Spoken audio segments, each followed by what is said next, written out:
بسم اللہ الرحمن الرحیم۔ ایک دن بادشاہ نے اپنے 3 وزراء کو دربار میں بلایا اور تینوں کو حکم دیا کہ تینوں ایک ایک تھیلا لے کر باغ میں داخل ہوں اور وہاں سے بادشاہ کے لیے ایک مختلف اچھے پھل جمع کریں۔ وزراء بادشاہ کے اس عجیب حکم پر حیران رہ گئے اور تینوں ایک ایک تھیلا پکڑ کر الگ الگ باغ میں داخل ہو گئے۔ پہلے وزیر نے کوشش کی کہ بادشاہ کے لیے اس کی پسند کے مزیدار اور تازہ پھل جمع کرے اور اس نے کافی محنت کے بعد بہترین اور تازہ پھلوں سے تھیلا بھر لیا۔ دوسرے وزیر نے خیال کیا کہ بادشاہ ایک ایک پھل کا خود تو جائزہ نہیں لے گا کہ کیسا ہے اور نہ ہی پھلوں میں فرق دیکھے گا، اس لیے اس نے بغیر فرق دیکھے جلدی ہر قسم کے تازہ اور کچے اور گلے سڑے پھلوں سے اپنا تھیلا بھر لیا۔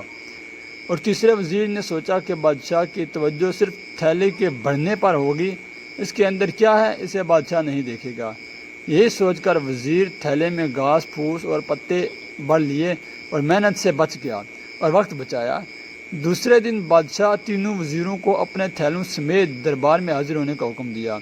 جب تینوں دربار میں حاضر ہوئے تو بادشاہ نے تھیلے کھول کر بھی نہ دیکھے اور حکم دیا کہ تینوں کو ان کے تھیلے سمیت 1 ماہ کے لیے دور دراز جیل میں قید کر دو۔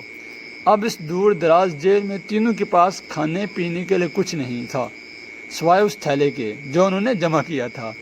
اب پہلا وزیر جس نے اچھے پھل چن کر جمع کیے تھے وہ مزے سے اپنے انہی پھلوں پر گزارا کرتا رہا یہاں تک کہ 1 ماہ بآسانی گزر گیا، اور دوسرا وزیر کہ جس نے بغیر دیکھے تازہ خراب تمام پھل جمع کیے تھے اس کے لیے بڑی مشکل پیش آئی۔ کچھ دن تو تازہ پھل کھا لیے لیکن پھر کچے اور گلے سڑے پھل کھانے پڑے، جس سے وہ بہت زیادہ بیمار ہو گیا اور اسے بہت تکلیف اٹھانی پڑی۔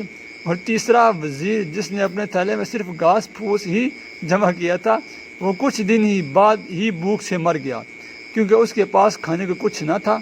اب آپ اپنے آپ سے پوچھئے کہ آپ کیا جمع کر رہے ہیں؟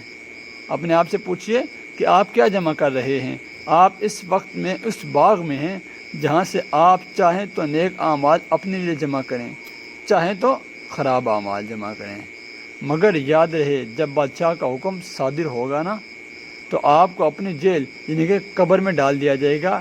اس جیل میں آپ اکیلے ہوں گے جہاں آپ کے ساتھ صرف وہی ہوگا کہ جو آپ کی تھیلی میں ہوگا، یعنی کہ اعمال کی تھیلی میں ہوگا تو جو آپ نے جمع کیا۔ تو اس لیے دنیا میں رہ کر اچھے کام کریں تاکہ آپ کی جو قبر کی زندگی ہے وہ آسانی کے ساتھ گزرتی رہے۔